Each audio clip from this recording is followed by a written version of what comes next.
Чойжин тодорсон 3 нас. Ингээд Гүртэн Чойжин цэвэлмаа нэвтрүүлгийн 2 дугаархыг үзэгч танд хүргэж байна.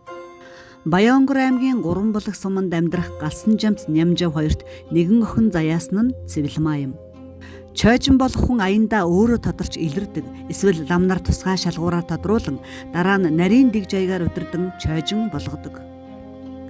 Харин цэвэлмаагийн хувьд аав нь түүнийг 3 наснд нь тодруулсан гэдэг. Ер нь ингээ гүртэн хүн бол удамшдаг. Миний хувьд одоо ичдэх үе дээр явж байгаа шүү дээ. Удамшдаг.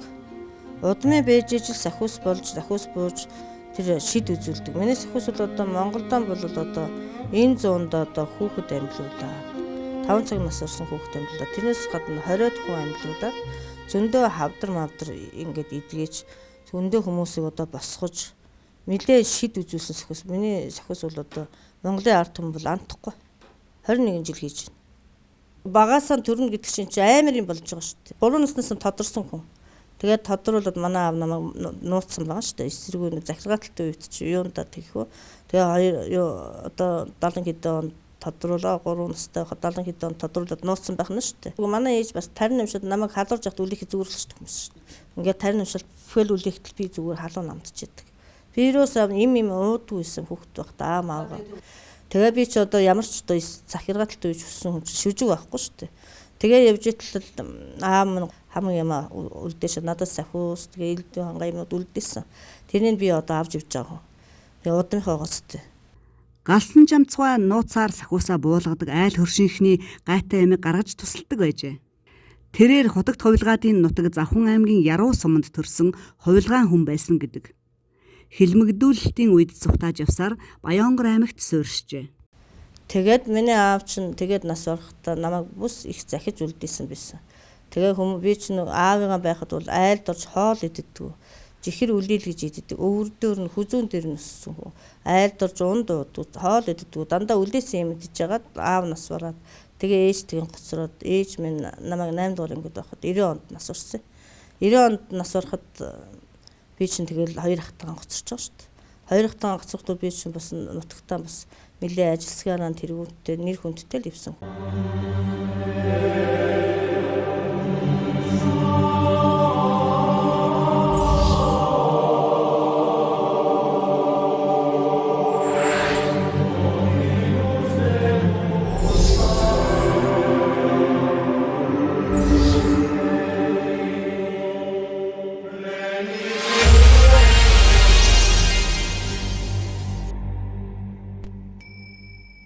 Түүний аав удмын сахиустай, эрдэм номтой, шидийн өвдөстэй хүн байжээ.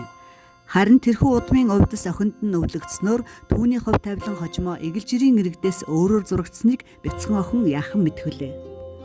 3 булаг сум бол Хөхнуур, Гэр асаг, 3 булаг, Морин мөртөө, Хонгио, Өндөр улаан зэрэг сүрлэг сайхан уулас, цэнгэг сайхан нууртай үзэгсэнд нутаг билээ.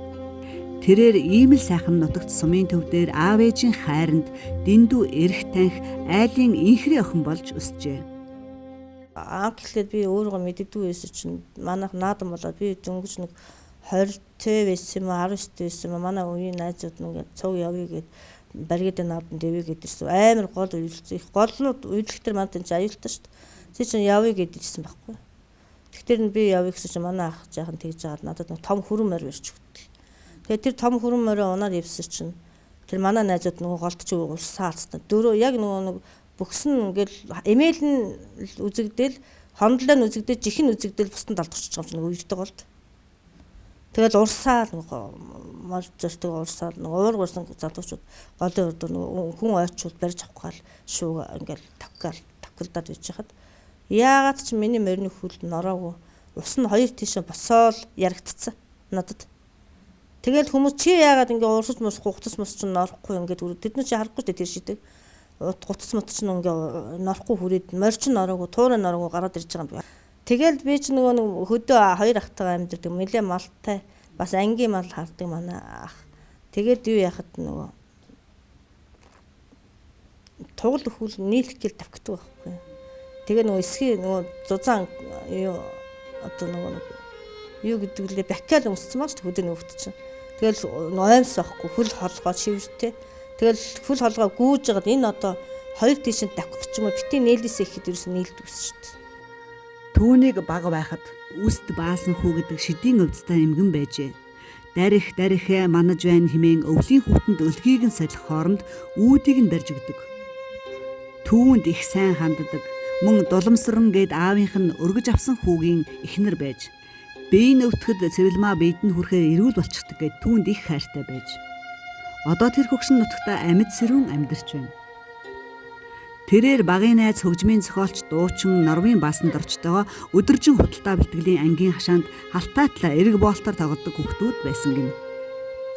Тэгэл энэ надад бол ерөөсөн тэр өнчөө өрөөсөн гэхэд бол амтэн хүн би л гэж ярьж тэгэж надад энэ үлдээ хангаа өвчин зовлон амтэн хүний хилэм орж ирж байгаагүй. Бүгдөө л хүндэлдэг. Ягаад ч юм манай нутгийн хүмүүс бүгд намайг хүндэлдэг. Нэр сайттай шүү дээ. Нэргүй хүний намайг ч нэргүй гэдэг юм шиг. Манай аав ч бас нуусан шиг л миний нэрийг өгөнгүүтээ паспортоор гэрчлэгэн дээр нөгөөд тэгээд нуугаа хайцсан нэргүй өгсөн. Тэгэл нэргүй хөө яах вэ нэргүй хөө чи одоо энэ нөгөө залуучуудтай холбоонд байж захт чи нэргүй хөө одоо нөгөө айр сөнгөлөх гэж чи хүмүүсээс цуглуул бариад байх наа. За одоо нөгөө юу яах гэж чинь наадам болох гэж чи хүмүүсийн цуглуулахгүй элдв хангаан цуглаа моглон болдсон шүү дээ бариад их юм чинь. Тэгээ би ч нөгөө хөдөө байсан болох төр их гоё идэгсэн. Тэгээ юу 8 төгсөд бол би барилгын тимс авсан. Тэгээ манай хоёр ах нөгөө намайг одоо өнчөө юм гээд ламаас чи энэ хүүхд барилгын тимсдийнх юм бол болохгүй юм байна. Цаашдаа хувь заяатай юм байна гэж лааж өгöd нэг лам байсан тэр тэгж хэлсэн. Тэгээд тэгсэн чинь намайг нөгөө дээр үед чинь нөгөө одоо 90-ад онд чинь нөгөө нэгдсэн унаагаар явдаг гэсэн үг шээ. Тэгээд 30 машин нөгөө биднээсээ ачиж явах гээд бид манад ирэнгүүт намайг нөгөө төөрүүлээд отхон сум манай ихч байдаг байхгүй. Зохион аймгийн отхон сум руу намайг аваа явцсан. Тэр хойгоор нөгөө 30 машин чи ирээд манад хүрээд дээр байхгүй нэргүй байхгүй гэж явуулаагүй. Тэгээ би бөө уйлж хөвтчихсэн хоёр хоног уйлж ахтан гомдож гэрийнхаа амтг баахан сууж уйлж исэн чинь тэр нутаг ус тэр аяар уйлаад асгсан шүү надад. Иймэрхүү мэдрэмж байсан. 4-р ангид байхад аав нь харин ээж нь 8-р анги төгссөний дараа нас оржээ.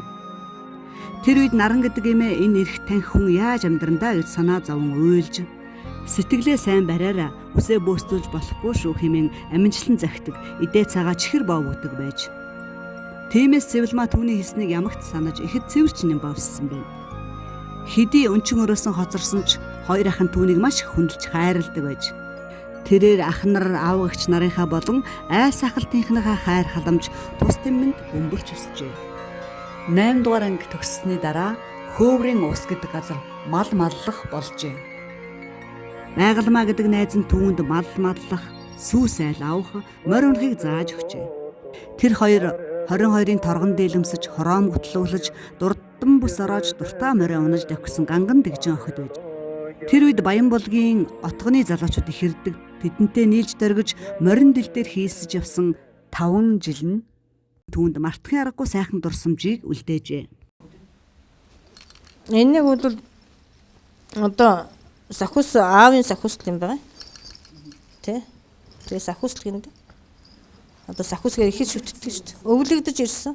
Энэ дотор энэ сэлбэл дотор бас аавын сахусны мөнгнөөс ер нь одоо мөнгөн ийм сахуснаар мөнгөн юмдаар алтан юмдаар одоо эрдмийн юмдаар л сахус чинь одоо орж ирж орж ирж байгаа. Тийм ийм юмдаар маш хүчтэй орж ирдэг. За бизнесн дээр орж иж болно. Бас гуулан дээр орж иж болно. Эрдэнэ юмдаар л орж ирд юм байна. За солих гэж юм байдаг. За энэ тодорсон хүмүүсүүд бол нэг солих юмшаад байхгүй. Биендээ залаад биендээ залаад буучч болно. Миний хувьд бол өөрөө тодорсон хүн шүү дээ. 10 хангал сахиус бол нэг нэгээрээ ордог. За улаан жамсраа орж одоо лам орж энэ чинь лам сахиус лам залхлоод орж ирээд тэгэл дараа нь ламаа орж ирээд тэгэл улаан жамсран орж ирээд тэгэл залхлоод тэгээ сайхан цаад чинь нөгөө гүртэн номдор бүгдээр бичсэн байгаа. Ардчлал зах зээлийн нийгэмд шилжснээр хүн буддаа, бөөмөргөл, Христ гээд аль духтаагаа шүтэх, эс шүтэх. Бурхан сахиусаа дээдлэх эрхэм чөлөөтэй болж хуульчлагдсанаар хүмүүс ч айж эмэх шаардлагагүй болсон юм.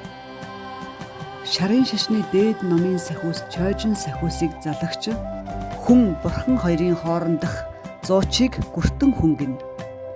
Ийм гүртэнгийн удам болсон гүртэн хувилгаан аав нь өөрийн өв удмаас өвлөгдөн ирсэн сахиусаа охинтой үлдээсэн нь одоо олон зуун хүнийг өвчин зовлонгоос илааршуулж өр ширнээс нь гаргаж гарлаг гарцын үүдийг нь хааж амьдрал ахуйд оройтсон ажил үйлс нь бүтэхгүй байгаа зэрэг олон янзын бие сэтгэлийн зовлон зүдгүүр амсаж аваа хүмүүст авшиг уйнаа хайрласаар байна.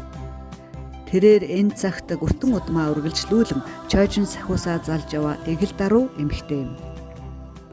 Эцэст нь хэлэхэд түүний дээл хувцс тэрслийг дуурайж байгаа гүртэн нэртэй хуурамч хүмүүстээр очиж хорвоо гэдгийг тэрээр сануулж байна. 10 хангал сахиус буулгана гэдэг бол хэн дуртай нь гүртэн хүнийг дуурайж хийдэг зан үйл биш. Түүнийг дааж авч явна гэдэг амаргүй шүү гэдгийг мөн нэвтрүүлгээр дамжуулан хүргэж байна. 21 жил хүч хөдөлмөрөөр зориулсан хүнийг дуурайж байгаа хүмүүстэй төөрөлдөж очихгүй байхыг гүртэн хүний зүгээс чойжин сахиусны зүгээс тэрээр анхааруулж байна.